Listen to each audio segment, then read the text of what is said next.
اصبر علينا دول.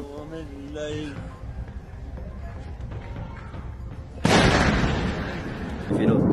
Diri. Ini pilot. Tidak ada suara deklarasi perang, hanya ledakan di kejauhan dan tubuh-tubuh yang tak sempat menyelamatkan diri. Di balik layar diplomasi, dua negara ini sudah lama saling membidik. Iran dan Israel bukan sedang menuju perang, mereka sudah ada di dalamnya. Serangan demi serangan menyasar jantung strategis masing-masing, fasilitas nuklir, markas intelijen, pangkalan militer. Selamat datang di konflik yang tak lagi bisa disembunyikan. Mari kita sama-sama menghela nafas, karena ini bukan cerita tentang dua negara. Ini tentang bagaimana dunia diam-diam menahan nafas. Karena tahu, satu kesalahan kecil saja, dan semuanya bisa terbakar.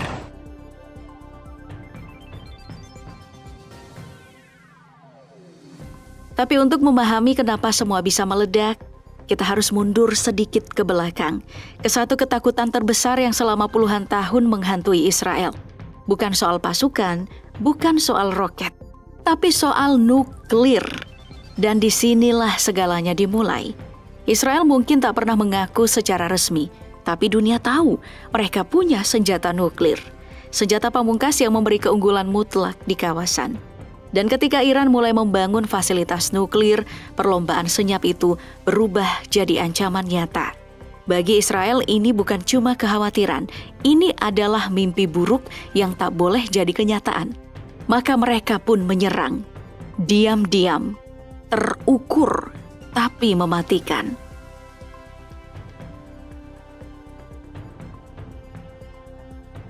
Banyak yang menyebut ini serangan mendadak, tiba-tiba, brutal, mengejutkan. Tapi kenyataannya tak ada yang benar-benar mendadak dalam dunia intelijen. Bertahun-tahun sebelum rudal diluncurkan dan sirene meraung, Mossad sudah bergerak.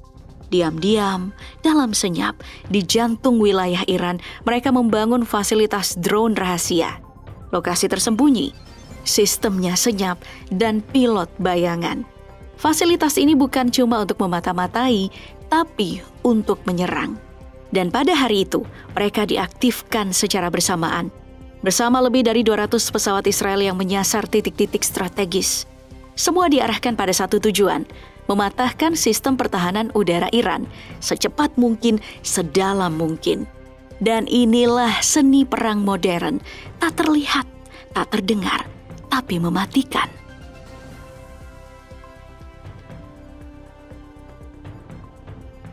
Ketika Israel melancarkan serangannya, ini bukan sekadar operasi militer. Ini adalah peta kehancuran yang dirancang dengan presisi. Wilayah barat laut Iran jadi titik benturan pertama. Langit di sana mendadak berubah jadi medan tempur. Komandan militer jadi buruan. Situs-situs nuklir diserang secara simultan. Rudal permukaan ke permukaan dilumpuhkan sebelum sempat diluncurkan. Tapi di balik dentuman itu, ada hal yang lebih dalam dari sekadar perang teknologi. Target serangan kali ini bukan cuma tank dan radar, tapi juga otak-otak di balik program nuklir Iran. Para ilmuwan yang bekerja untuk IRGC. Mereka yang selama ini bekerja di balik pintu baja, kini jadi nama di daftar sasaran. Beberapa bahkan tewas saat tengah melakukan riset. Laboratorium yang selama ini jadi ruang sunyi berubah jadi abu. Dan serangan ini menembus lebih dalam lagi, ke tempat yang tidak terduga. Stasiun televisi Iran pun ikut terdampak. 3 karyawan tewas di tengah kekacauan dan seorang presenter nyaris jadi korban. Kamera masih menyala, mikrofon masih merekam. Tapi dunia seolah membisu.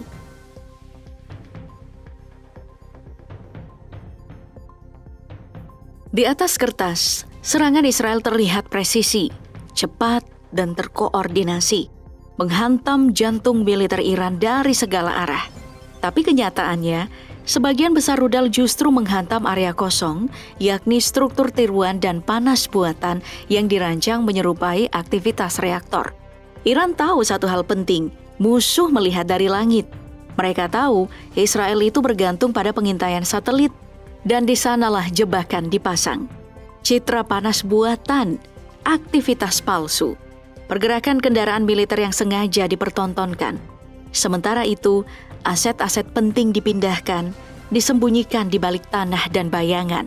Hasilnya, rudal-rudal Israel membakar panggung yang memang dirancang untuk terbakar. Dalam perang ini, Iran bukan cuma bertahan, mereka mengarahkan serangan musuh ke arah yang salah.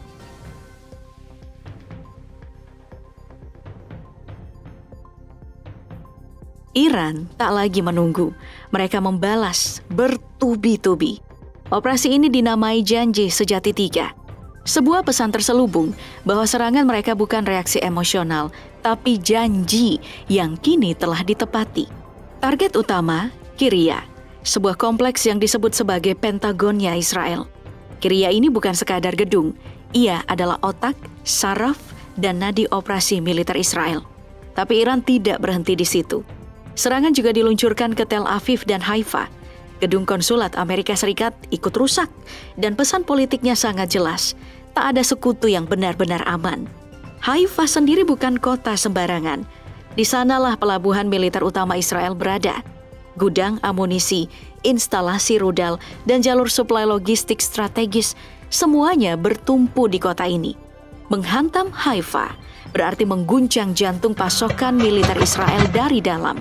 Dan satu klaim Iran langsung menggemparkan. Mereka mengaku telah berhasil menyerang kantor Mossad. Mossad bukan badan intelijen biasa. Mereka ini adalah tulang operasi rahasia Israel di luar negeri. Dari pembunuhan ilmuwan Iran, sabotase fasilitas nuklir, hingga infiltrasi sistem pemerintahan musuh.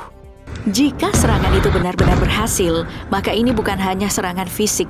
Ini serangan terhadap jaringan syaraf intelijen Israel.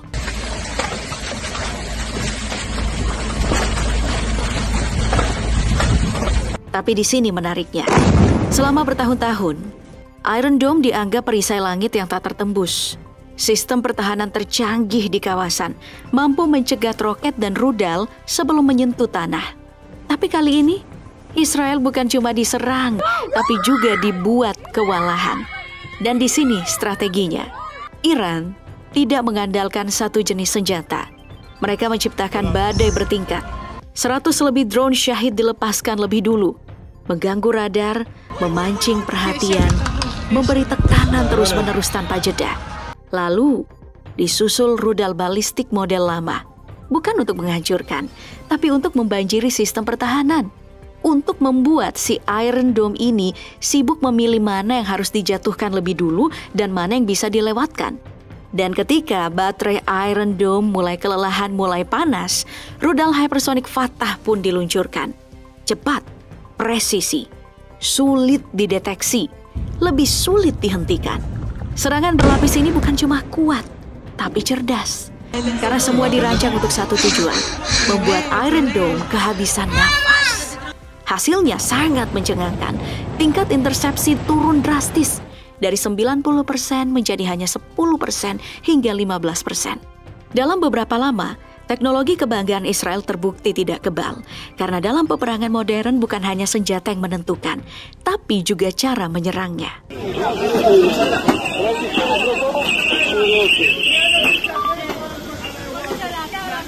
Di balik dentuman rudal dan strategi militer ada satu hal yang tak bisa disangkal.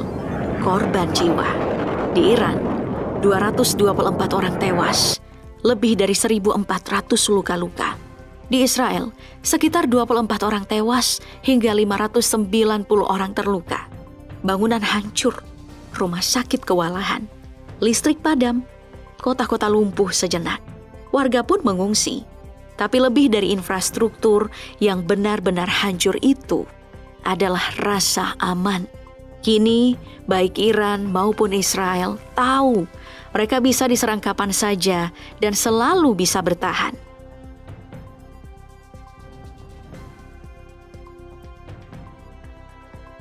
Peluru mungkin jatuh di Timur Tengah, tapi getarannya menjalar ke seluruh dunia.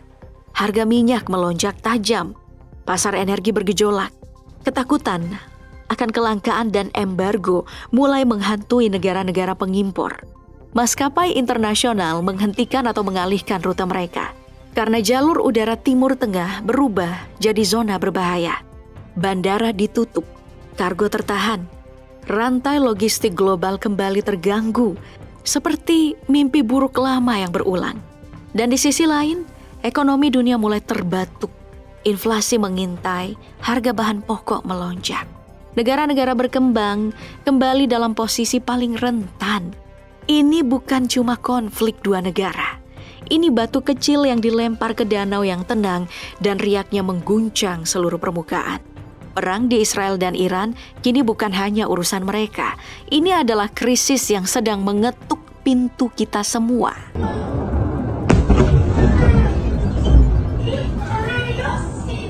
Ketika dua negara mulai saling menghancurkan, dunia tidak hanya bisa berdiri dan menonton. Presiden, jenderal, dan pemimpin dunia mulai angkat suara. Mereka tak lagi bicara soal perdamaian. Mereka mulai menyebut satu kalimat yang tak ingin kita dengar. Awal dari Perang Dunia Ketiga. Skenarionya, kedua negara akan terus saling menyerang. Sistem pertahanan Israel seperti Iron Dome, Arrow 3 dan THAAD mulai kelelahan. Serangan bertubi-tubi menekan sensor, intersepsi menurun, stok peluncur bisa habis. Dan ketika itu terjadi, rudal besar Iran seperti Emad bisa masuk tanpa perlawanan. Iran pun mulai mengarahkannya ke wilayah perkotaan. Alasannya jelas, mereka mengklaim Israel lebih dulu menyerang warga sipil. Maka pembalasan pun tidak bisa lagi dibatasi medan perang. Tapi, jika drone dan senjata strategis Iran mulai dihancurkan, mereka harus melepas penjagaan pangkalan, membuka celah bagi Israel untuk menyerang lebih dalam.